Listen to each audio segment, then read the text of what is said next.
नमस्कार दोस्तों, यूपीएससी हिंदी के स्टडी प्लेटफॉर्म में आप सभी का स्वागत है। तो यहाँ हम हाजिर हैं फरवरी माह के दूसरे करंट अफेयर के लेक्चर के साथ। तो सबसे पहला टॉपिक है आज का 19 टॉपिक, जिसमें हम लोग विप के बारे में बात करेंगे। बहुत सारे लोगों का ये क्वेश्चन था कि सर हिंदी में पीडीएफ नहीं मिलेगी। तो हिंदी में पीडीएफ मिलेगी और मैं हिंदी ही बोल रहा हूँ दोस्तों। केवल इंग्लिश में टेक्स्ट लिखे हुए हैं, अगर आप थोड़ा सा कंसंट्रेट करेंगे तो समझ में भी आएगा।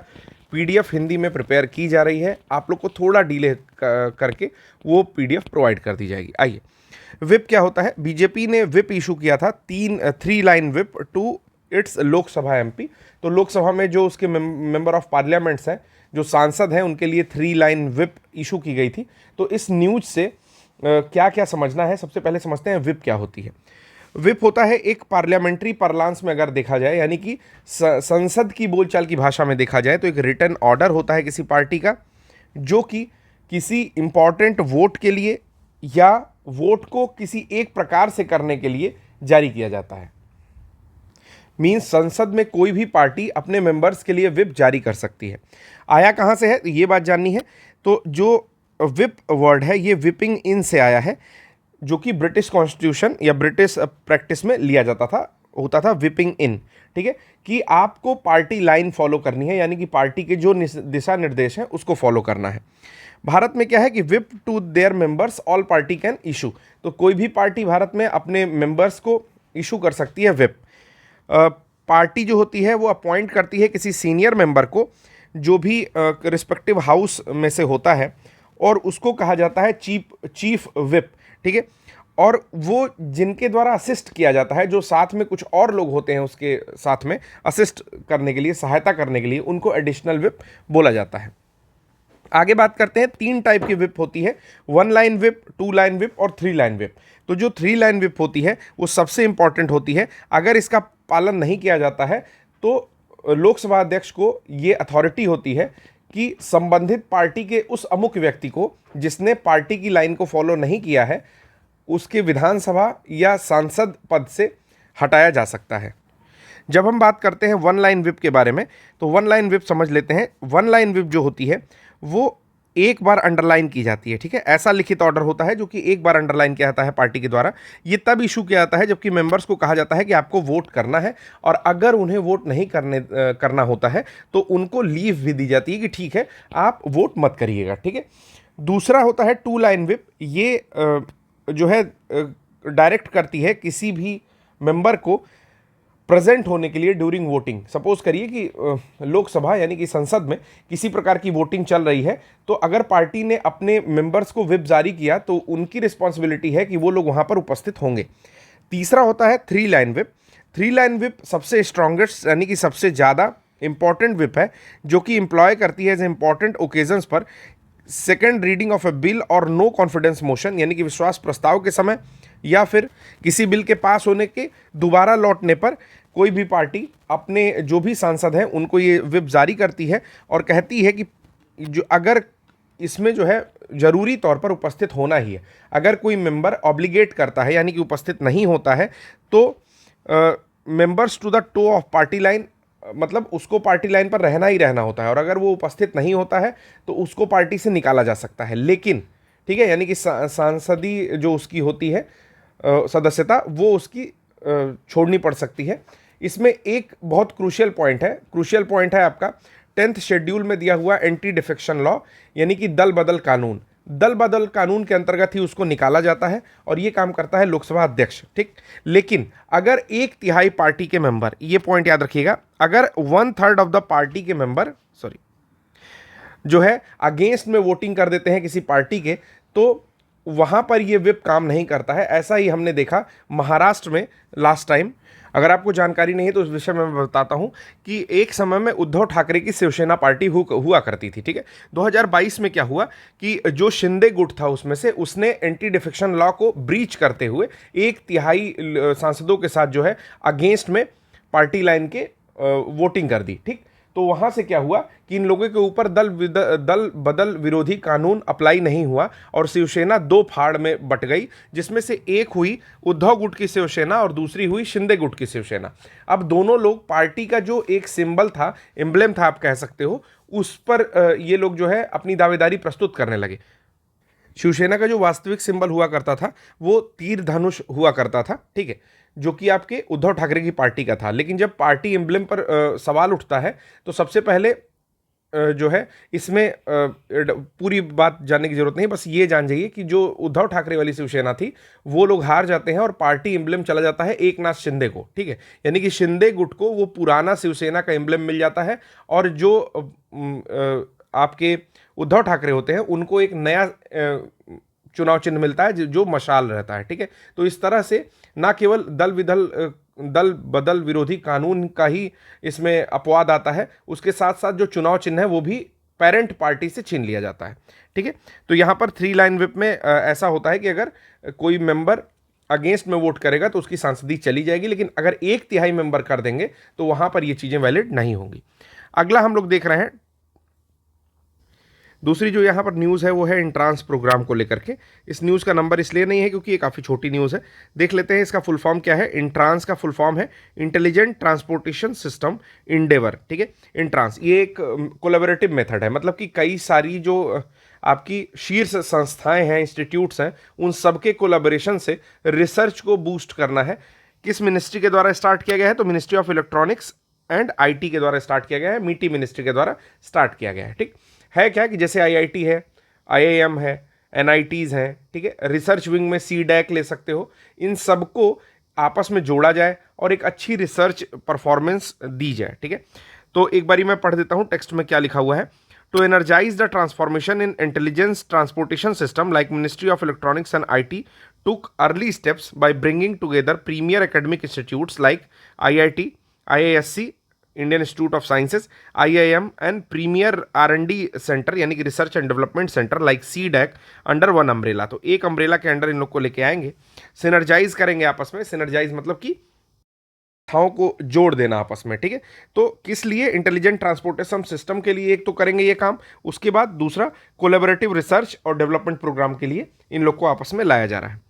जो 20वीं न्यूज़ है वो किससे रिलेटेड है? Directorate general of GST intelligence से रिलेटेड है, जिसको डीजीजीआई कह रहे हैं। न्यूज़ में क्यों आई?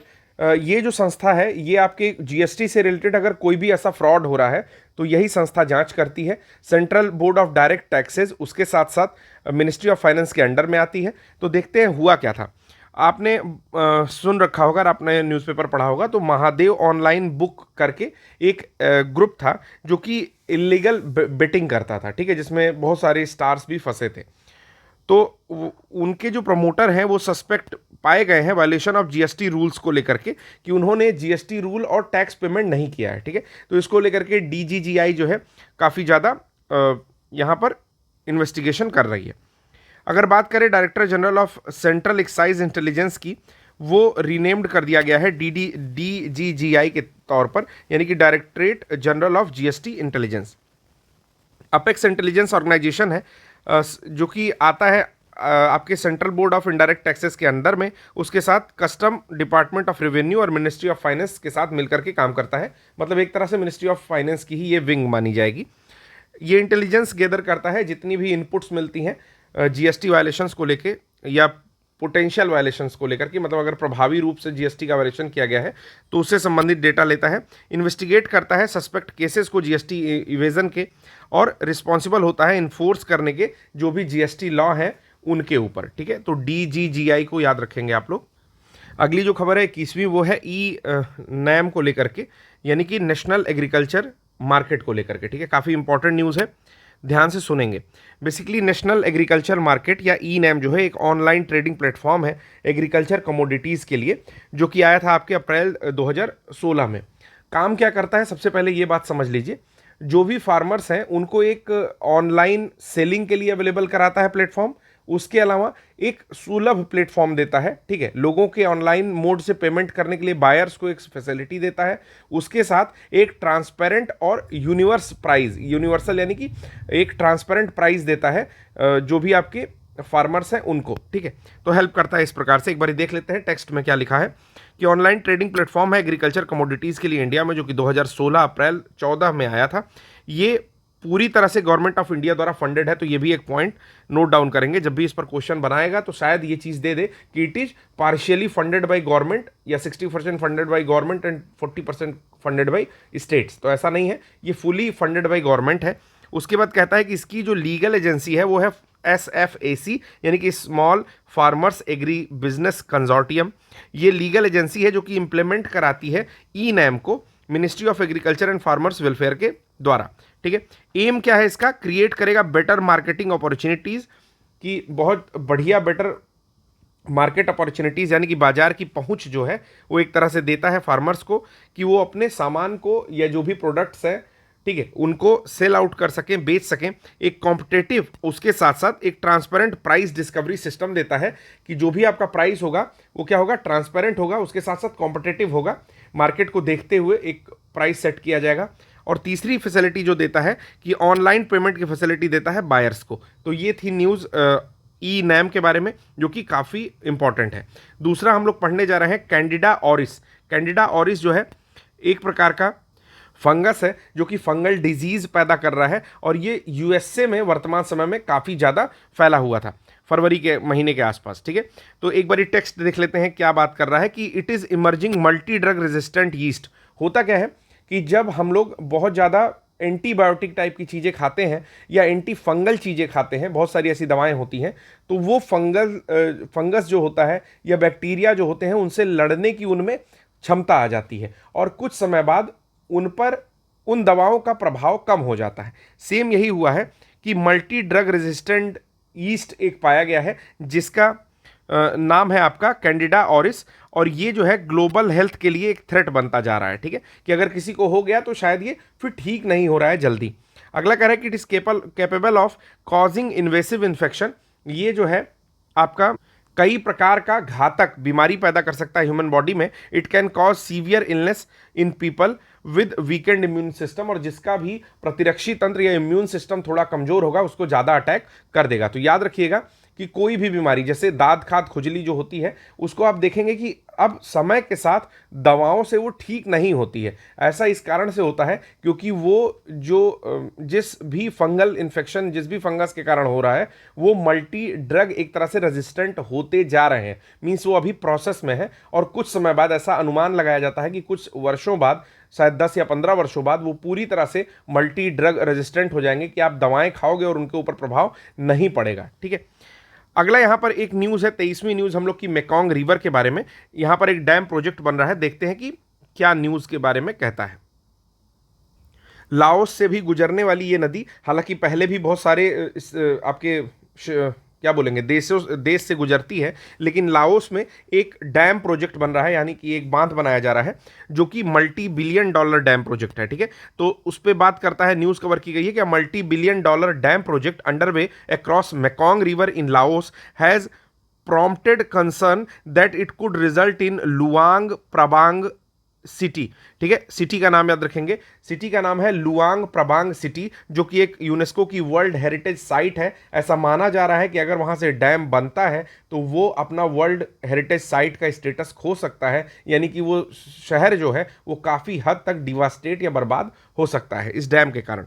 बात करें मेकॉन्ग रिवर की, तो ये लॉन्गेस्ट रिवर है आपकी साउथ ईस्ट एशिया की, और 7वीं लॉन्गेस्ट है एशिया की, जो कि 4350 किलोमीटर लंबी है। वर्ल्ड में ये 12वीं सबसे लंबी रिवर है। ओरिजिनेट्स कहाँ से होती है, याद रखेंगे, ओरिजिनेट ये होती है तिब्बतन प्लेटू के संजियांग युआंग से, फ्लो करती है 6 एशियन कंट्रीज़ में। ये भी पॉइंट काफ़ी इंपॉर्टेंट है। मुझे लगता है कि जब कोई रिवर या कोई ऐसी न्यूज़, करंट की न्यूज़ किसी स्टैटिक पोर्शन को जोड़ती है तो वो स्टैटिक पोर्शन इक्वली इंपॉर्टेंट हो जाता है। तो इस वर्ष मेकॉन्ग रिवर काफ़ी इंपॉर्टेंट होगा यूपीपीसीएस आरओ या नेक्स्ट टाइम यूपीएससी के एग्जाम के लिए।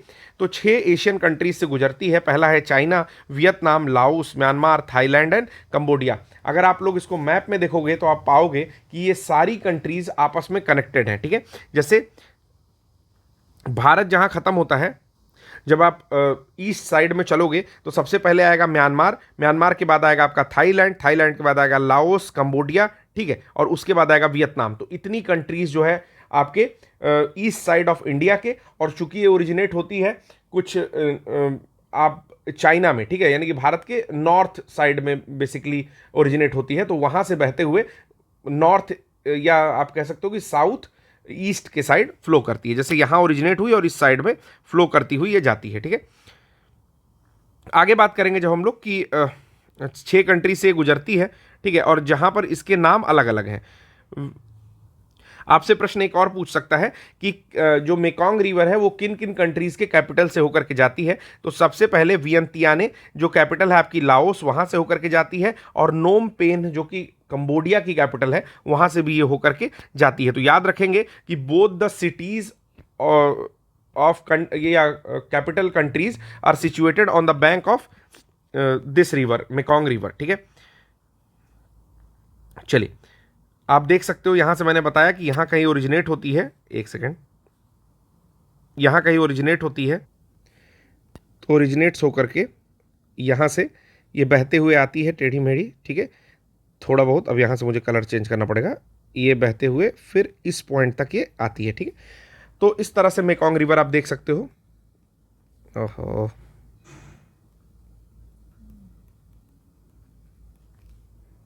एक बार आप लोग और जो है मैप में देख लीजिएगा। अभी मेरे पास जो अवेलेबल मैप है उसमें मैंने दिखाने की कोशिश की है। अगला कहता है कि ये रिवर जो है ड्रेन करती है साउथ चाइना सी में। नाम काफ़ी ज़्यादा सुना होगा, साउथ ऑफ हो चिन मिन सिटी। हो चिन मिन सिटी वियतनाम की एक काफ़ी फेमस सिटी है, जो कि अमेरिकी वियतनाम वॉर के समय काफ़ी ज़्यादा खबरों में थी। ठीक है, आज भी वहाँ पर जो है डेड बॉम्ब्स पाए जाते हैं। ठीक है, आप अगर एक बार एनसीईआरटी रीड करोगे तो आपको हो चिन मिन सिटी का हिस्ट्री समझ में आ जाएगा। एक वहाँ के नेता हैं हो चिन मिन, नेता थे सॉरी, उन्हीं के नाम पर इस सिटी का नाम रखा गया है, नेता हो जिनको कहते थे, अंकल हो। ठीक है, ट्रिब्यूटरीज की बात की जाए तो लेफ्ट बैंक ट्रिब्यूटरीज में जो है नाम ऊ था, नाम खान, बहुत सारी ट्रिब्यूटरीज आती हैं। मुझे लगता है ट्रिब्यूटरी से रिलेटेड इतना घुस करके क्वेश्चन नहीं पूछना चाहिए। ठीक है, तो एक बार इसको आप लोग रीड कर सकते हैं। चलिए अगली क्वेश्चन है 24वीं हम लोग की कॉर्बेट टाइगर रिजर्व के बारे में। 5 लोगों को जो है कॉन्फ्लिक्ट में टाइगर्स के साथ अपनी जान धोनी पड़ी है पिछले दिसंबर के आसपास में, मतलब सॉरी पिछले दिसंबर से। बात की जाए कि कहाँ पर स्थित है, तो foot hills of the Himalayan, तो उत्तराखंड के निचले इलाकों में स्थित है। ठीक है, जो कि हिमालय के निचले इलाकों में उत्तराखंड में स्थित है ये Corbett national park. Spread over the Bhabar and lower Shivalik region, यानी कि शिवालिक रीजन और जो भाभर का क्षेत्र पड़ता है वहाँ पर बेसिकली सिचुएटेड है।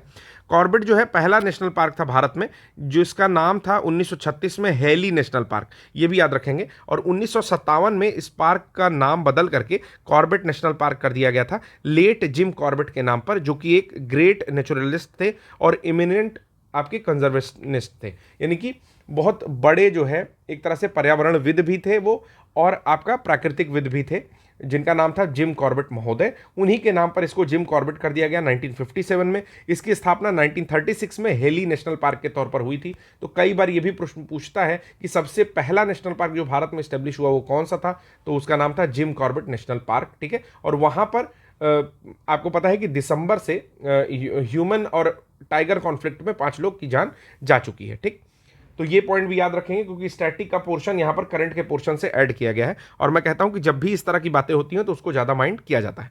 25वीं न्यूज़ है हाइड्रोथर्मल सिस्टम्स को लेकर के। तो यहाँ पर एक लेक की बात कही जा रही है।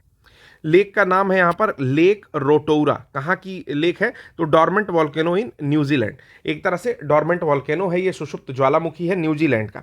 पूरी बात समझते हैं हाइड्रोथर्मल सिस्टम के बारे में। एक एक टेक्स्ट मैं पढ़ के आपको ठीक से एक्सप्लेन करूंगा। हिंदी माध्यम के सारे लोगों को मैं बार बार ये कह रहा हूँ कि जब मैं बोल हिंदी में रहा हूँ, हो सकता है कि कुछ इंग्लिश के वर्ड में कन्वर्ट ना कर रहा हूँ, फिर भी आप लोग सुनोगे तो कम से कम 50% तो रिटेन हो ही जाएगा। मैं 100% की गारंटी नहीं ले रहा हूँ, लेकिन 50% ऑफ द न्यूज़ आपको रिटेन हो जाएगी। आप मेकॉन्ग रिवर अगर इंग्लिश में सुन लिए तो कम से कम मेकॉन्ग रिवर इंग्लिश में तो मालूम हो गया, 6 कंट्रीज से निकल रही है ये तो मालूम हो गया, चाइना में ओरिजिनेट होती है ये तो मालूम हो गया, साउथ चाइना सी में जाके गिर जाती है ये तो मालूम हो गया, लाओस की एक सिटी है जो कि बर्बाद हो सकती है, वर्ल्ड हेरिटेज साइट है वो तो मालूम हो गया। तो मैं कह रहा हूं कि अगर मुद्दे आपको मालूम हो जा रहा है तो हिंदी इंग्लिश क्या कर रहे हो। हिंदी इंग्लिश का ये जो नारा है यार, मैं सच कह रहा हूं, मैं आपको टेक्स्ट इंग्लिश में पढ़ने को बिल्कुल नहीं फोर्स कर रहा हूं।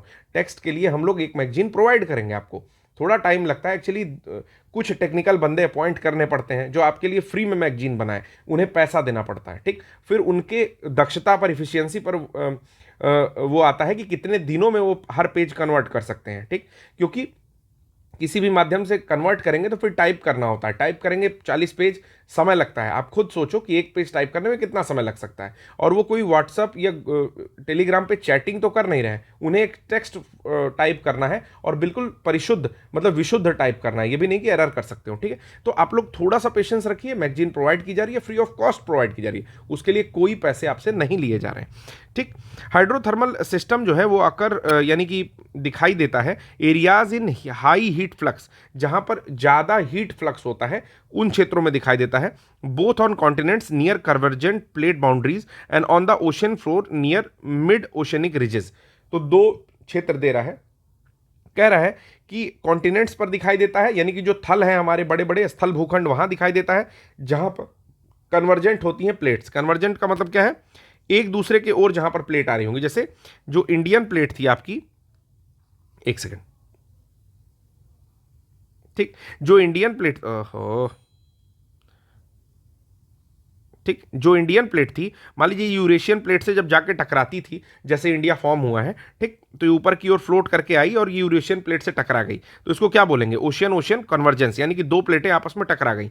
तो वहां पर ऐसे हाइड्रोथर्मल सिस्टम दिखाई देते हैं, या बहुत ज्यादा हाई हीट फ्लक्स हो वहां दिखाई देंगे, या फिर ओशियन फ्लोर पर भी दिखाई देते हैं, समुद्री सतहों पर भी दिखाई देते हैं, जहां पर मिड ओशियनिक रीजेस होते हैं वहां पर, ठीक है।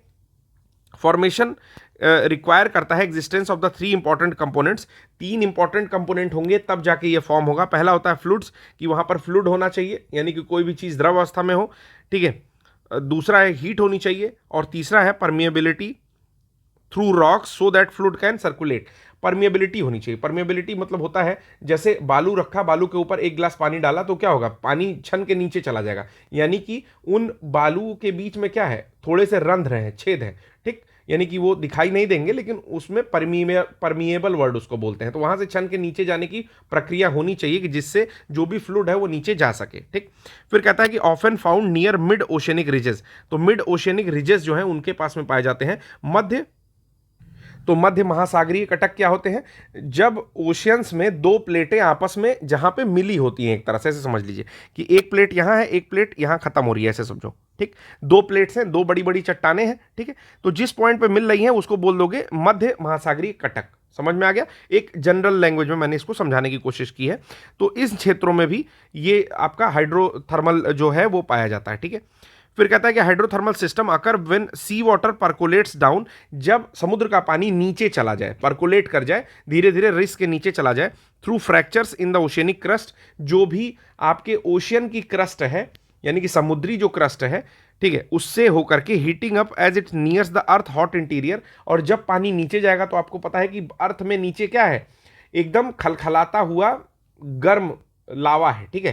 तो जब वहां चला जाएगा, या मैग्मा कह सकते हो, तो जब वहां चला जाएगा तो क्या हो जाएगा, वो पानी बिल्कुल गर्म हो जाएगा, जब परकोलेट कर जाएगा पानी ऊपर का, ठीक है। जैसे ग्राउंड वाटर है, ग्राउंड वाटर एक चट्टान के ऊपर रहता है, इसीलिए जैसे मैं थोड़ा सा समझाने की कोशिश करता हूं।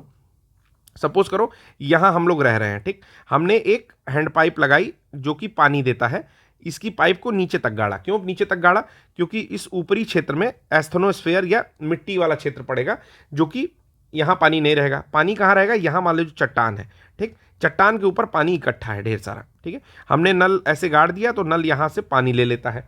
अभी क्या हो रहा है समर्सिबल में, कि इस चट्टान को फोड़ रहे हैं, नीचे वाली जो चट्टान है इसके बीच में जो पानी इकट्ठा है समर्सिबल में, वहां तक फोड़ दे रहे हैं कि यहां से पानी ले रहे हैं, काफी साफ पानी आ रहा है, ठीक। लेकिन अगर इसको भी परकोलेट कर जाए तो नीचे क्या है, हॉट है, काफी गर्म है पृथ्वी। तो जब यहां पानी चला जाएगा तो क्या हो जाएगा, बिल्कुल ये गर्म होकर के एक तरह से वाष्प या स्टीम में चेंज हो जाएगा, और यही बाहर आता है, ठीक है। बेसिक फंडा आप समझ गए होंगे, ठीक।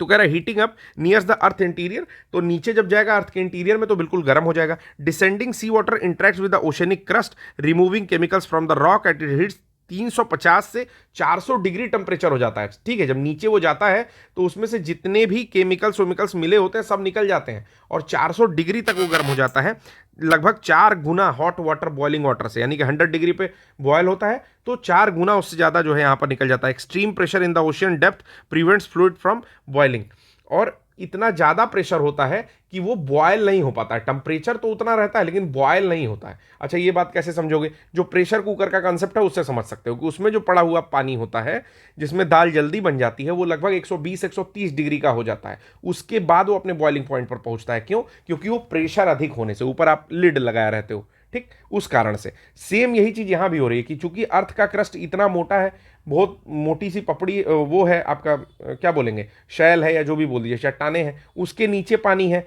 हॉट तो बहुत हो रहा है लेकिन वो बेचारा गर्म नहीं हो पा रहा है, ठीक है। मतलब गर्म होने का मतलब कि वो कन्वर्ट नहीं हो रहा है स्टीम में, बॉइलिंग पॉइंट पे नहीं पहुंच, उड़ने की स्थिति नहीं आ रही है उसके, ठीक है, सामान्य शब्दों में।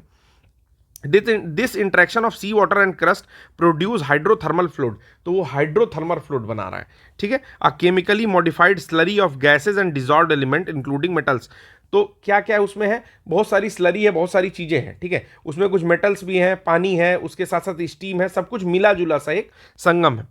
अब क्या होता है कि these deposits support deep sea chemosynthesis communities organism like, इससे कोई मतलब नहीं है, ठीक है। तो यहां पे हाइड्रोथर्मल सिस्टम आपका लगभग समझ हो गया, खत्म हो गया, ठीक है। अब समझना है कि जो भी केमिकल डिसॉल्व होते हैं उस तरह के फ्लूइड में, जो कि प्रेसिपिटेट होते हैं वेंट पर, जो भी वेंट है निकलने वाली वहां पर प्रेसिपिटेट होते हैं, यानी कि तलछट में इकट्ठा होते हैं, ठीक है, फॉर्मिंग चिमनी लाइक डिपॉजिट। अब ये डिपॉजिट जो होते हैं वो deep sea chemosynthesis communities organism इसी पर रिलाई करते हैं, यानी कि उसी से चलता है उनका काम, chemicals rather than photosynthesis to fuel their metabolism. अब देखिए, जो भी केमिकल्स बने जो कि वेंट पर इकट्ठा हुए, तो नीचे जितने भी ऐसे क्रीचर हैं जो कि जिनको बोला जा रहा है कीमोसिंथेटिक कम्युनिटीज, यानी कि ये अपना काम किससे चला रहे हैं? केमिकल रिएक्शंस के थ्रू चला रहे हैं, और इनके लिए फोटोसिंथेसिस जरूरी नहीं है, यही केमिकल जो डिपॉजिट हुए हैं वही जरूरी है, ठीक। तो यहां पर हम लोग बात कर रहे थे एक सी का लेक का नाम था रोटोरा लेक। रोटोरा लेक अगर आता है, रोटोरुआ लेक, ये कहां पर है? तो डॉर्मेंट वोल्केनो न्यूजीलैंड में है। और इसी तरह से देखिए धुआं उड़ रहा है, आप देख रहे हो, ठीक है। पूरा प्रोसेस मैंने समझा दिया है कि क्या होता है, ठीक है। पानी जब नीचे चला जाता है, ठीक है, तो उस तरह से बिल्कुल हीटअप होता है, और इतना ज़्यादा हीटअप हो जाता है कि मतलब बॉयल नहीं हो रहा और हीट ज़्यादा हो जा रहा है। फिर जब वो बाहर आता है तो इस तरह से धुएं जैसी स्थिति पैदा करता है, ठीक है। अगला यहां पर है 26वां, जिसका नाम है, इसी में एक चीज़ और बताना चाहता हूं कि जो न्यूजीलैंड है ना, जिसमें ये रोटोरुआ लेक है इनकी, ठीक है, कहां पर था, ठीक है, रोटोरुआ लेक जो है, इसमें जो कम्युनिटी रहती है न्यूजीलैंड की उसका नाम है माओरी, ठीक है। तो प्राचीन समय से जोड़ा जा रहा है इसको कि पहले वहां पर कोई रिवर रही होगी इस तरह की, और माओरी कम्युनिटी काफी टाइम से इस हॉट वाटर का, जो काफी ज्यादा हॉट होता है, उसको डायरेक्टली आप हाइड्रोथर्मल एनर्जी प्रोड्यूस करने के लिए यूज कर सकते हैं, ठीक है। इतना हॉट वाटर होता है, तो उसके माध्यम से भी बहुत सारी चीजें कुछ रिलेट करके निकाली जा रही हैं, ठीक। तो ये भी याद रखेंगे कि कौन सी कम्युनिटी वहां पर पाई जाती है, जाति वहां पर रहती है, तो माओरी कम्युनिटी रहती है। क्वेश्चन उससे भी कई बार पूछा हुआ है यूपीपीसीएस में, तो पूछे जाने की संभावना है। अब यहां पर स्टार्ट करते हैं 26वां टॉपिक, जिसका नाम है अल्डब्रा रेल। अल्डब्रा रेल क्या है? फ्लाइटलेस अल्डब्रा रेल, यानी कि ये उड़ नहीं पाता है, वर एक्सटिंक्ट ओवर 1,30,000 साल पहले ये गायब हो चुके थे, जो कि उड़ते नहीं थे। But the species then reappeared via iterative evolution. Iterative evolution के थ्रू ये फिर से दिखाई दे रही है। इटरेटिव क्या होता है? क्रमिक इवोल्यूशन, क्रमिक उत्परिवर्तन के बाद ये फिर से दिखाई दे रही है। बहुत अच्छी बात है, इसको कवर किया गया है। क्या है? इटरेटिव इवोल्यूशन को डिफाइन कर सकते हैं, the repetitive evolution of a specific trait और body plan from the same ancestral line lineage at different points in time. कहा जा रहा है कि जैसे कुछ बॉडी पार्ट्स को लेकर के या बॉडी के प्लान को लेकर के कुछ आपका रिपीटेटिव इवोल्यूशन होते रहे, कि किस तरह से इस प्रजाति को जीवित रखा जा सकता है, ठीक है। तो याद रखेंगे अल्डब्रा काफी बड़ा मतलब बहुत बड़ी खबर तो नहीं है, लेकिन 1,30,000 साल पहले ये खत्म हो चुके थे, इनका इटरेटिव रिवोल्यूशन हो गया, इसलिए काफी न्यूज में रही, ठीक है।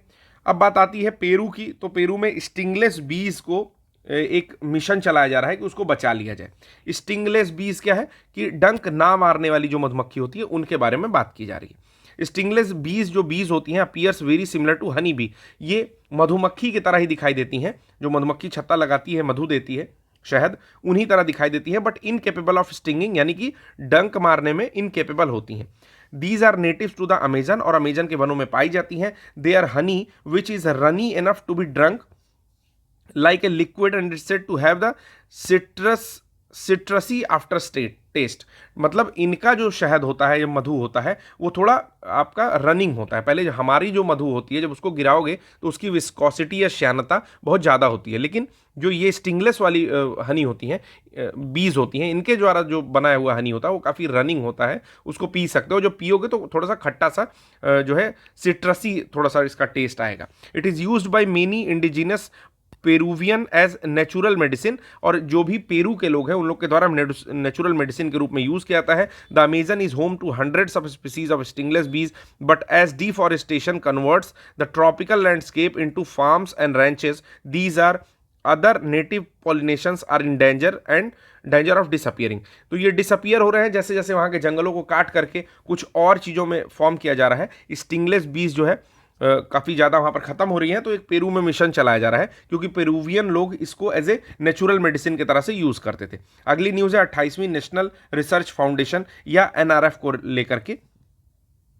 बात ये की जा रही है कि एनआरएफ जब आया था तो ये कहा जा रहा था कि रिसर्च को लेकर के बहुत ज़्यादा हम लोग एफर्ट करेंगे, लेकिन अभी यूनियन बजट 2024-25 में ये देखा गया कि जितना भी बजट है उस पर लोग साइलेंस है। तो साइलेंस जो है वो साइंटिस्ट को डिसअपॉइंट करती है। नेशनल रिसर्च फाउंडेशन के ऊपर साइलेंस जो भी आ रहा है बजट में, उसको लेकर के।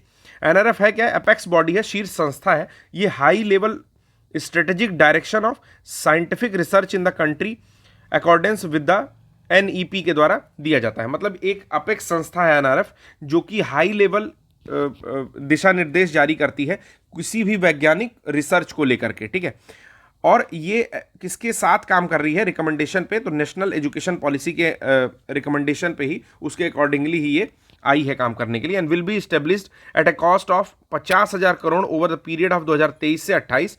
और कहा जा रहा था कि 50,000 करोड़ के साथ 2023 से 28 के बीच में इसको स्टेब्लिश किया जाएगा बाकायदा, ठीक है। काम क्या था? काम ये था कि भाई इंक्रीज कर दो प्राइवेट सेक्टर का कंट्रीब्यूशन भी अपने इस रिसर्च के सेक्टर में, जिससे कि इंडिया जो है एक तरह से बढ़िया रिसर्च कर पाए, ठीक है, और केवल जो है गवर्नमेंट फंड पर डिपेंड ना रहना पड़े, ठीक। Larger portion of government funds go to state universities and college, ठीक है। और इंश्योर करता था ये चीज़ कि भाई यूनिवर्सिटी कॉलेज में भी इस तरह के प्राइवेट फंड जाएंगे। नोडल एजेंसी कौन है? डिपार्टमेंट ऑफ साइंस, डीएसटी जो है वो नोडल एजेंसी थी। विल बी एनआरएफ्स एडमिनिस्ट्रेटिव डिपार्टमेंट, और उसी का जो है प्रशासनिक विभाग भी हुआ करता है। Prime minister will be ex officio, यानी कि इसके हेड कौन होते हैं? एक्स ऑफिशियो चेयरमैन जो होते हैं वो prime minister, sorry ex officio president, हाँ प्राइम मिनिस्टर जो होता है एक्स ऑफिशियो प्रेसिडेंट होता है इस बोर्ड का। फिर union minister of science and technology and union minister of education will be the ex officio vice president, और इसके जो वाइस प्रेसिडेंट होते हैं वो आपके union minister of science and technology, और एजुकेशन के जो होते हैं वही एक्स ऑफिशियो वाइस प्रेसिडेंट होते हैं। NRF functioning will be governed by executive council chaired by principal scientific advisor of the government of India, और प्रिंसिपल साइंटिफिक एडवाइजर के द्वारा जो है ये चेयर्ड किया जाता है, आगे बढ़ाया जाता है। कोडेक्स के बारे में बात करें, कोडेक्स कमेटी जो है स्पाइसेस और क्यूलिनरी हर्ब्स को लेकर के बनाई गई है। तो याद रखिएगा कोडेक्स कमेटी 7वीं सेशन हुआ है कोडेक्स कमेटी का। कहाँ हुआ है? कोची में हुआ है। कोची में क्यों हुआ है? क्योंकि सबसे ज़्यादा मसाला आपको पता है वास्को डी गामा के टाइम से कहाँ पाया जाता है? तो नीचे कोची केरला के साइड में ही पाया जाता है। उसके अलावा आपका जावा साइड में पाया जाता था, यानी कि इंडोनेशिया साइड में भी बहुत सारे मसाले पाए जाते थे, जहाँ पर फ्रांसीसी कंपनियाँ उस समय रहती थी। कह रहा है कि इस्टेब्लिश हुआ था कोडेक्स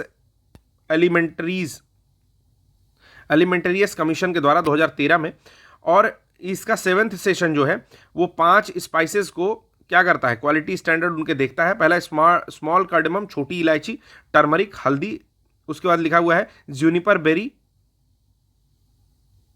ये आपका ऐसा समझ लो कि छोटा छोटा बेरी टाइप का होता है जूनिपर बेरी। इसका फोटो देखिएगा समझ में आ जाएगा, बेरी टाइप का होता है ऐसे, ठीक है ना, इस कलर का, पर्पल कलर का, ठीक है। अल्पाइस क्या होता है? बिल्कुल काली मिर्च की तरह का स्ट्रक्चर होता है, थोड़ा खुरदुरा सा, गोल ही गोल ये भी होता है। और स्टार एनाइस, इनको जो है फाइनलाइज किया गया है क्वालिटी स्टैंडर्ड 5 जो मसाले हैं उनका। कोडेक्स कमेटी के बारे में बात की जाए कि ज्वाइंटली इस्टेब्लिश किया गया था फाओ और डब्ल्यूएचओ के द्वारा। इंटरनेशनल इंटर गवर्नमेंटल बॉडी है जो कि बेस्ड है रोम पर, ठीक है, या रोम में जो है ये स्थित है। उसके बाद कह रहा है कि the commission works in 6 official language of the UN, तो 6 ऑफिशियल लैंग्वेज में काम करती है। अगला आता है the rule of the reading down the clause, ठीक है। तो रीडिंग डाउन का क्या कंसेप्ट है इसके बारे में भी थोड़ा सा देख लेते हैं। पहले तो जो टेक्स्ट है वो क्या कहता है हम लोग का देखते हैं कि it refers to the legal interpretation approach where a court while examine the validity of a statute attempts to give a narrowed और restricted meaning to a particular provision to uphold its constitutionality.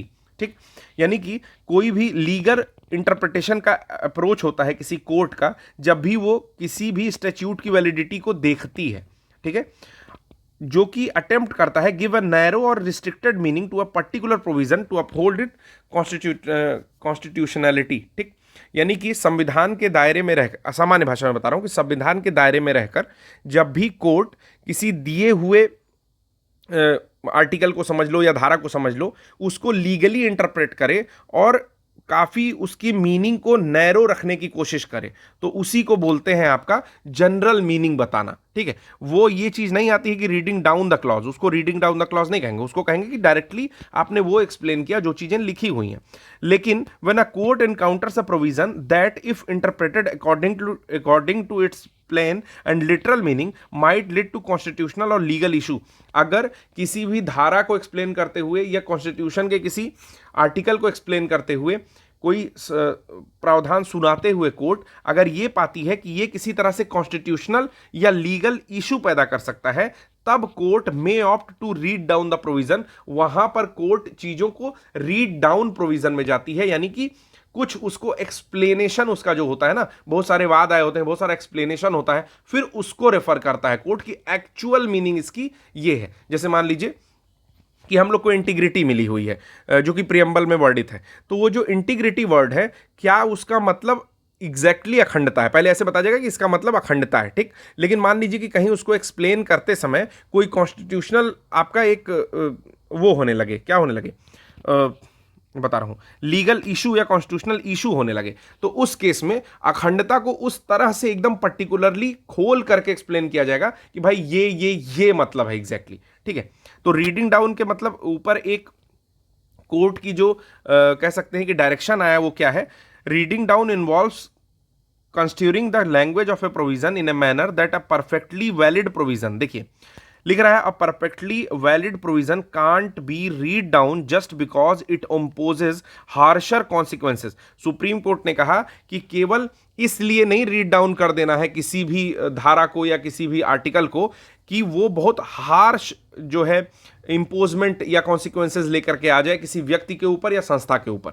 समझ में आ रहा है कि जैसे मान लीजिए कि आर्टिकल 19 है कि अभिव्यक्ति की स्वतंत्रता, फ्रीडम ऑफ स्पीच को लेकर के है, किसी व्यक्ति ने कुछ बोल दिया, ठीक हाँ, तो किसी व्यक्ति ने कुछ बोल दिया तो केवल उसके अंदर में जाके उसके सब क्लॉज को खोल करके और किसी को इंगित करना कि नहीं आप इस दायरे के बाहर बोल दिए हैं, तो अब तो आपके साथ कुछ ना कुछ हम लोग एक लीगल कॉन्सिक्वेंस या हार्श कॉन्सिक्वेंस करेंगे ही करेंगे। समझ में आ रहा है? जहां तक संभव है तो रीडिंग डाउन इस तरह के केसेस में नहीं किया जाता है। कब किया जाता है? जैसे कोई देशद्रोह टाइप की चीजें हो गई, कोई बाहर से अटैक हो गया संसद पर, अब जिस व्यक्ति के बारे में आप सीधे नहीं कोई सजा दोगे, रीड डाउन करोगे और हार्श कॉन्सिक्वेंसेस दिए जाएं। यहां पर एक 30वीं न्यूज हम लोग क्या देख रहे हैं, तो mysterious virus like obelisk found in the human gut and mouth. तो ये देखा गया है कि ऑबेलिस्क एक स्ट्रक्चर है, ठीक है, जो कि वायरस लाइक या आप समझ सकते हो वायरस और वायराइड जो होता है उसके बीच की लिंक माना जा रहा है, और ये कहाँ पाया गया है, तो ह्यूमन के पेट में और माउथ में इसको पाया गया है। ठीक है, एक बारी देख लेते हैं क्या चीज़ें न्यूज़ कवर की गई हैं टेक्स्ट में। Class of virus like entities name obelisk in the human body. तो ऑबेलिस्क जो है वो ह्यूमन बॉडी में पाया गया है। हिंदी वाले विद्यार्थी भी ऑबेलिस्क ही जानेंगे, इसका कोई दूसरा नाम नहीं है क्या कि newly discovered class of virus like entity है जो कि ह्यूमन के बॉडी में मिली है। ये क्लास ऑफ डाइवर्स आरएनए है जो कि कॉलोनाइज रहते हैं और अभी तक अननोटिस थे, इनको ध्यान नहीं दिया गया था, जो कि ह्यूमन एंड ग्लोबल माइक्रोबियम्स में आते हैं। बेसिकली ऑबेलिस्क जो है वो अपने क्लास का एक ऑर्गेनिज्म है, अपनी तरह का एक ऑर्गेनिज्म है, और ये कहीं वायरस और वायराइड के बीच की कड़ी है। वायराइड्स क्या होते हैं? वायराइड्स जो होते हैं वो समझ लीजिए कज़न ऑफ वायरस है, मतलब एक तरह से वायरस से ही मिलती जुलती जो एंटिटी है वो वायराइड कहलाती है। मोस्टली आपके अफेक्ट करते हैं जो प्राइमरीली प्लांट्स होते हैं, उनको अफेक्ट या इन्फेक्ट करते हैं ये, ठीक है। और ये टाइनी लूप्स ऑफ आरएनए होते हैं, यानी कि राइबोज न्यूक्लिक एसिड जो होता है उसके छोटे छोटे लूप्स के फॉर्म में ये बने होते हैं, मतलब उसकी जो बिल्डिंग ब्लॉक्स होती हैं वो छोटे छोटे लूप्स होते हैं आरएनए के, ठीक है। तो ऑबेलिस्क अगर कहीं दिखता है तो आप ये बता सकते हैं कि वायरस और वायराइड के बीच की कड़ी है, जो कि ह्यूमन गट और माउथ में अभी रिसर्चर्स ने पाया है। ये भी माना जाता है कि इनके जो वेक्टर हैं, यानी कि इनको जो कैरी करते हैं या जो रोग फैला रहे हैं इनके माध्यम से, ऑबेलिस्क के माध्यम से, वो ऐसा माना जाता है कि बैक्टीरिया में भी कुछ कुछ पाए जाते हैं, ठीक है। चलिए अगला यहां पर है ट्राइकोग्लॉसमियम। तो ट्राइकोग्लासम क्या है, मैं यहां पर लिख रहा हूं ट्राइकोग्लासम, ठीक है ना, ग्लॉसम है, ठीक है। तो कह रहा है कि एक तरह का फंगस है जो कि फंगस स्पीसीज केरला में पाया गया है और इसका नाम रखा गया है ट्राइकोग्लासम। तो पूरा नाम इसका है ट्राइकोग्लासम सैम विश्वनाथी, ठीक है। एक बारी हिंदी में भी देख लेंगे, हिंदी में क्या इसको स्वयं विश्वनाथी लिख दिया है या श्याम विश्वनाथी लिख दिया, श्याम मतलब काले रंग का, क्योंकि ये ब्लैक दिख रहा है, ठीक है। एक बारी करेक्ट कर लेंगे, बाकी श्याम विश्वनाथी इसको मैं पढ़ रहा हूँ। कॉमनली इसको कहा जाता है हेयरी अर्थ टंग्स, मतलब कि बाल वाली पृथ्वी की जीभ, ऐसा करके कुछ इसका नाम रखा गया है। Due to their numerous filaments resembling mushrooms, क्योंकि इनका जो है न्यूमरस बहुत सारा फिलामेंट ऐसे निकलता है मशरूम की तरह से। अगर आपने मशरूम देखा होगा तो आपको थोड़ा सा आइडिया होगा। दे आर ब्लैक, डार्क और brown in colour. They exhibit saprophytic behaviour but can also be found as endophytes in plant food roots. तो एक चीज कह रहा है, एक तो ये सैप्रोफिटिक बिहेवियर रखते हैं, मृतोपजीवी यानी कि सड़े गले चीज़ों पर उगने वाला एक इनका बिहेवियर है जैसा कि फंगस का होता है। उसके साथ साथ ये एंडोफाइट्स भी हैं जो आपके प्लांट्स हैं उनके रूट में, तो प्लांट रूट में रहने वाले जो फंगस होते हैं उनको एंडोफाइट यहाँ पर बोला जा रहा है। They play a critical role in the decomposition of the organic matter. तो जो भी आपके कार्बनिक पदार्थ हैं उनके अपघटन में या डिकम्पोजिशन में भी ये वर्क करते हैं। इंपॉर्टेंस क्या होता है फंजाई का या फंगी का, आप लोग खुद से एक बार देख सकते हैं, ठीक है। कुछ यहाँ पर यूसेज दिए हुए हैं, जैसे मेडिसिन के तौर पर भी फंगस को यूज़ करते हैं, एंटीबायोटिक्स के रूप में यूज़ करते हैं, एंटीकोगुलेंट्स के रूप में यूज़ करते हैं, यानी कि थक्का जमाने वाले तत्वों के रूप में। उसके अलावा फर्मेंट करने के लिए भी यूज़ किया जाता है, जैसे ब्रेड को, चीज़ को, अल्कोहलिक ब्रेवरेजेस को, ठीक है, बहुत अदर फूड प्रिपरेशन में यूज़ करते हैं। और हम लोग मशरूम को यूज़ करते हैं क्योंकि वो न्यूट्रिशियस होता है और बहुत ज़्यादा प्रोटीन रिच होता है, इसलिए मशरूम हम लोग खाते हैं। सबसे महंगा मशरूम कौन सा है, आप उसका नाम जो है कमेंट बॉक्स में बताओगे। एक बारी मैंने आपको लेक्चर में बताया भी है, इसके पहले के जो लेक्चर्स हुए हैं उसमें।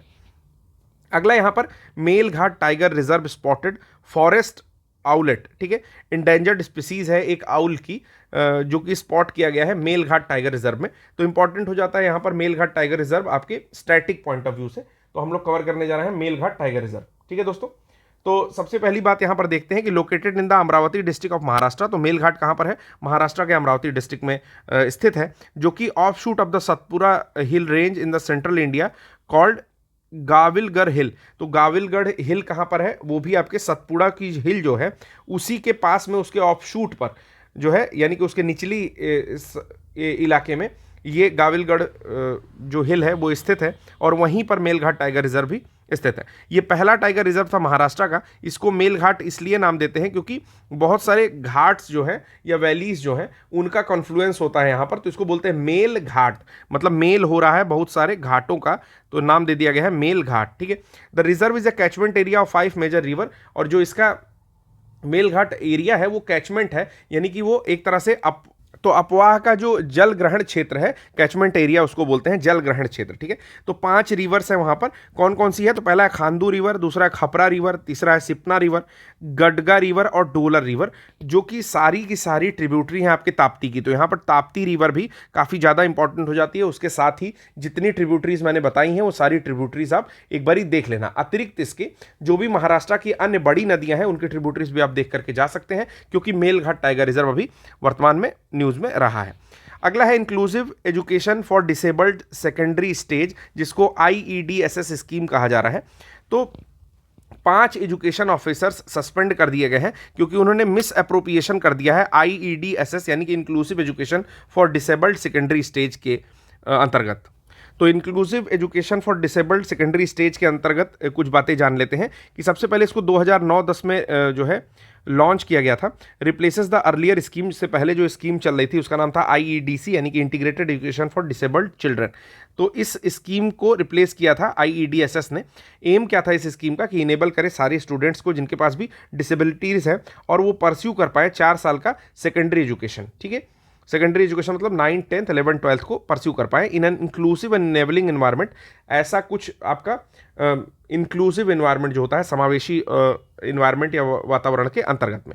After completing 8 years of elementary education, जैसे 1 से लेकर के 8 तक जब वो कंप्लीट कर लें, ठीक है, तो बाकी जो 4 साल की एजुकेशन है उसको ग्रहण करने के लिए जो आईईडीएसएस है वो इनेबल बनाता है स्टूडेंट्स को। ठीक है, the scheme covers all children studying at secondary stage in government, local body और government aided school with 1 more disabilities as defined under the person with disability act. तो पर्सन विद डिसेबिलिटी एक्ट जो 1995 का आपका act है, उसके अंदर में अगर कोई भी एक डिसेबिलिटी बच्चे के अंदर है और बच्चा किसी भी सरकारी स्कूल में पढ़ रहा है या गवर्नमेंट फंडेड एडेड स्कूल में पढ़ रहा है, तो वो इसके अंडर में कवर होगा। ठीक है, जिसमें क्या क्या कुछ चीज़ें आती हैं, जैसे ब्लाइंडनेस आ सकती है, लो विजन, कम दृश्यता आ सकती है, लेप्रोसी आ सकता है, इसको कुष्ठ बोलते हैं। ठीक है, हियरिंग इंपेयरमेंट आ सकता है, मतलब श्रवण बाध्यता आ सकती है, लोकोमोटरी डिसेबिलिटीज आती है, यानी चलने फिरने में कोई दिक्कत है उसको, मेंटल रिटार्डेशन है, किसी तरह का अवसादग्रस्त बच्चा है, मेंटल इलनेस है, दिमागी रूप से कुछ प्रभावित है, ऑटिज्म का केस है, उसका एक स्पेशल केस है, एंड सेरेब्रल से संबंधित कोई बात है। तो ये सारी चीज़ें जो है, तो इसको सेरेब्रल पॉलिसी कर सकते हैं, ये सारी चीज़ें उसके अंडर में कवर होती है। Setting up model inclusive school in every state is envisaged under this scheme. तो ये भी जो है एक कोशिश की जा रही है कि एक जो है मॉडल स्कूल बना दिया जाए जो भी आपके ऐसे फिजिकली चैलेंज्ड या मेंटली चैलेंज बच्चे हैं उनके लिए। अगला एक बहुत इंपॉर्टेंट स्कीम है, बहुत ज़्यादा इंपॉर्टेंट है, मुझे लगता है कि संभावना है इसके आने की। तो जो भी लोग सुन रहे होंगे उसको कहीं नोट डाउन कर लेंगे या दोबारा इस लेक्चर को सुनने के लिए घर पोर्टल जा करके खोज लेंगे। ठीक है, 1 सेकंड, स्टार नहीं बन पा रहा यार। ठीक है, चलिए। वैसे तो मैं डॉलर बनाना शुरू कर दिया था बिटकॉइन, क्योंकि बहुत सारे लोग स्टार बना रहे थे, तो मैं कॉपी नहीं करना चाहता हूँ, लोग कॉपी कर लें। ठीक है, अब तो आपका बिटकॉइन टाइप क्वेश्चन है ये। घर का फुल फॉर्म यहाँ पर दे रहा है कि go home and reunite portal. घर क्या है? घर कुछ ऐसे बच्चों के लिए है जैसे जो कुछ जुवेनाइल केसेस में फंसे थे, उनके घर वापसी के लिए। ठीक है, या फिर कहीं पर अगर वो किसी ऐसे स्थान पर सजा काट रहे हैं तो उनके घर वापसी के लिए है, या कुछ मौक़ों पर ये चाइल्ड राइट्स को भी प्रोटेक्ट करता है। ठीक है, कि किसी बच्चे के साथ कुछ गलत हो रहा है तो उसके चाइल्ड राइट को प्रोटेक्ट करता है, यानी कि उसको एक तरह से घर वापसी के लिए जो है आपका घर पोर्टल आया है, go home and reunite portal करके आया है। किसके द्वारा जांच इसको लॉन्च किया गया है? तो लॉन्च किया गया है एनसीपीसीआर के द्वारा, national commission for protection of child right, यानी कि बाल अधिकारों का जो भी आपका राष्ट्रीय आयोग है उसके द्वारा इसको लॉन्च किया गया है। डिजिटली मॉनिटर करता है, ट्रैक करता है, जो इसका काम है वो भी सुन लीजिए। डिजिटली मॉनिटर करता है, यानी कि ऑनलाइन रूप से देखेगा, मॉनिटर करेगा, बच्चों को ट्रैक करेगा, और रिस्टोरेशन एंड रिपेट्रिएशन, यानी कि उनका जो रिपेट्रिएशन है एक तरह से, यानी कि उनकी देश वापसी या मेन लाइन जो होती है, जैसा जीवन यापन आम बच्चे कर रहे हैं, उस लाइन में उनको फिर से भेजने के लिए ये आपका घर पोर्टल जो है स्टार्ट किया गया है। फिर ये बात करता है किसके अकॉर्डिंग ये सारी चीज़ें होगी? तो according to the protocol under the juvenile justice care and protection of child act 2015। तो जुवेनाइल जस्टिस का जो एक्ट है 2015 का, जिसमें कि बच्चों की केयर, देखभाल और प्रोटेक्शन ऑफ चिल्ड्रन, यानी कि बच्चों के संरक्षण की बात की जा रही है, 2015 के एक्ट के अंतर्गत ये सारी चीज़ें की जाएंगी। ठीक है, डेवलप किया गया है और लॉन्च किया गया, मैंने बता ही दिया, एनसीपीसीआर के द्वारा, यानी कि national commission for protection of child right. फिर child welfare commission and district child protection officer can ensure proper restoration rehabilitation of children by digitally monitoring the progress of the case, यानी कि जो भी progress of the case होगा उसको कौन बताएगा? तो जो भी चाइल्ड वेलफेयर कमेटी और डिस्ट्रिक्ट के जो चाइल्ड प्रोटेक्शन ऑफिसर हैं वो लोग इंश्योर करेंगे कि बच्चे को किस तरह से रिस्टोर कराया जा रहा है, यानी कि पुनर्स्थापन या फिर से उसको मेन लाइन में किस तरह से लाया जा रहा है। ठीक है, बहुत सारे गवर्नमेंट इम्प्लीमेंटेड स्कीम है जो कि यहाँ पर प्रोवाइड की जाएगी।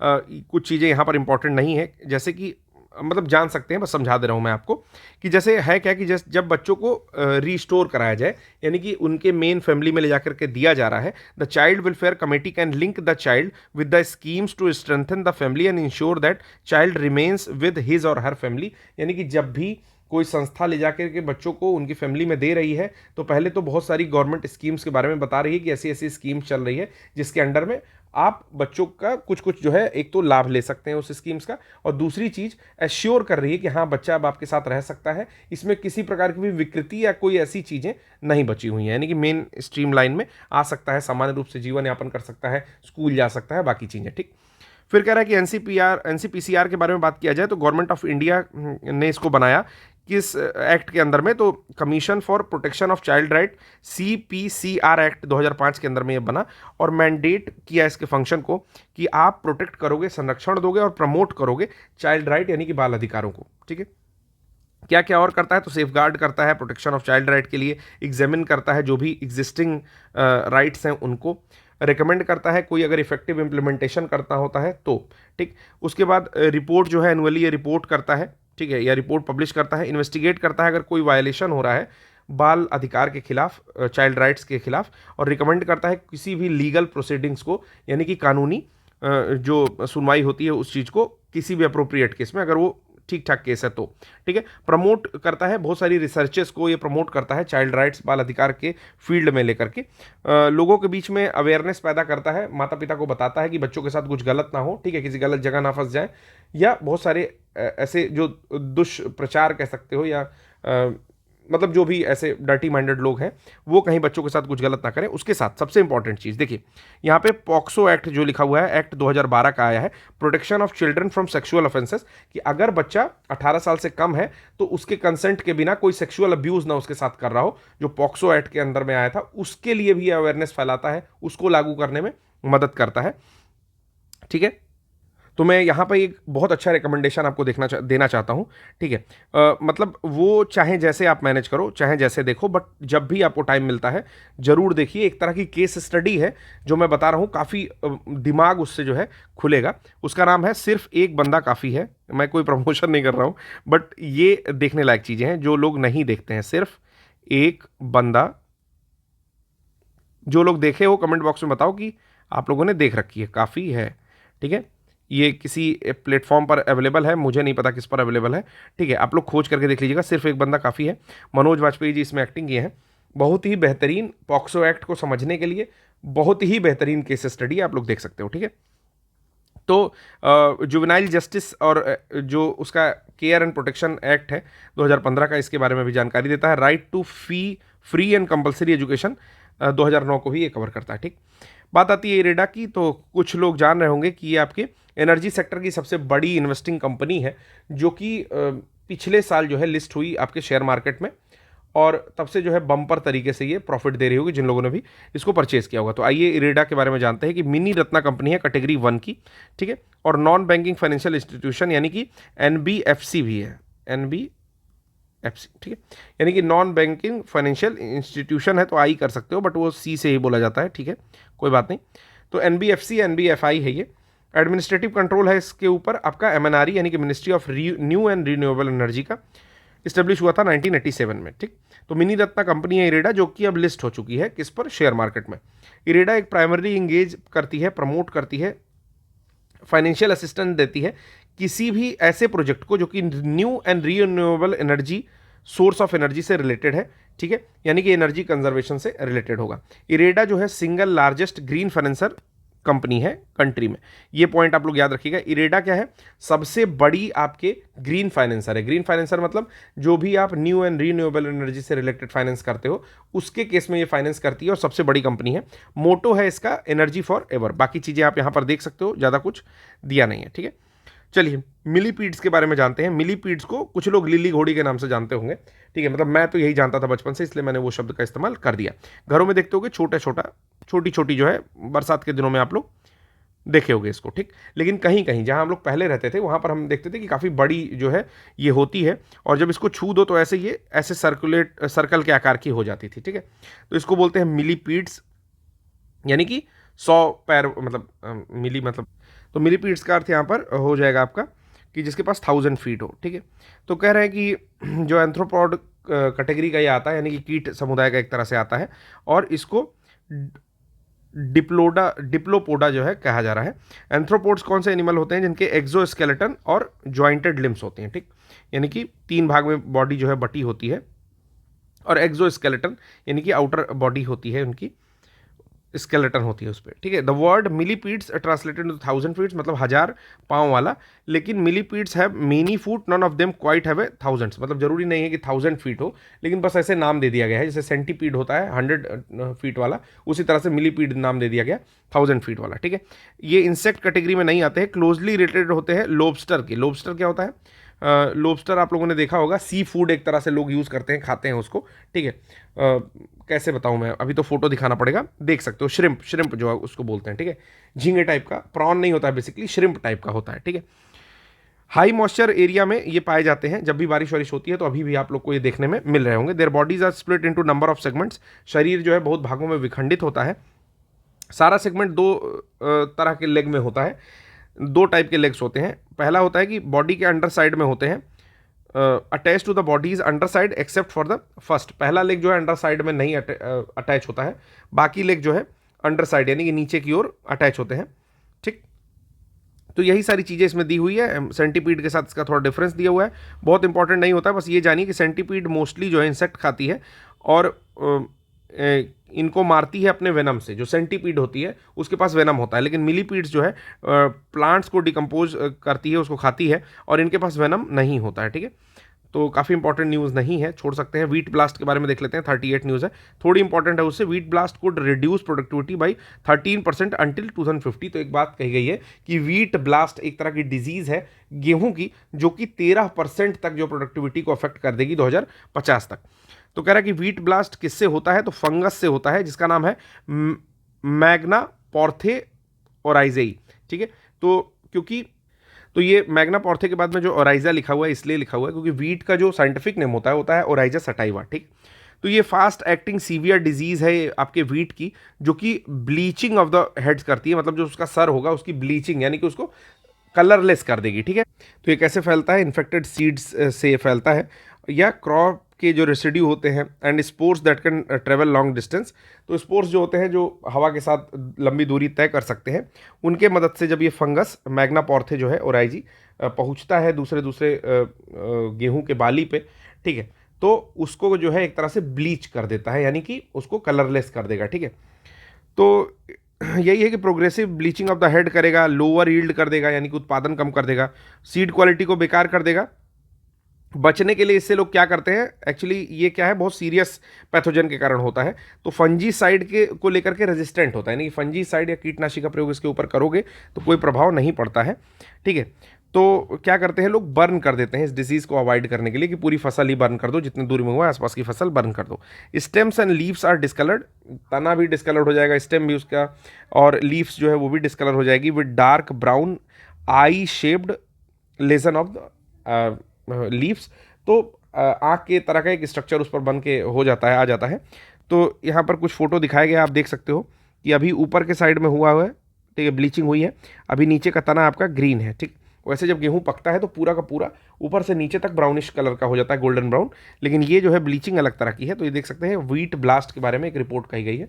अगर कहीं कोई मेंस में ऐसा क्वेश्चन आता है जिस पर कुछ फार्मर्स के बारे में या प्रोडक्टिविटी के बारे में बात करती हैं, तो आप कह सकते हो कि वीट ब्लास्ट जो है एक चैलेंजिंग चीज़ होगी, तो उसके बारे में भी सरकार को सोचना चाहिए, क्योंकि एक रिपोर्ट के अकॉर्डिंग ये कहा गया कि 13% तक जो है जो भी प्रोडक्टिविटी है या यील्ड है उसको 2050 तक ये कम करने में जो है सक्षम है, ठीक। अब आगे का जो पॉइंट है वो हम लोग कल स्टार्ट करेंगे।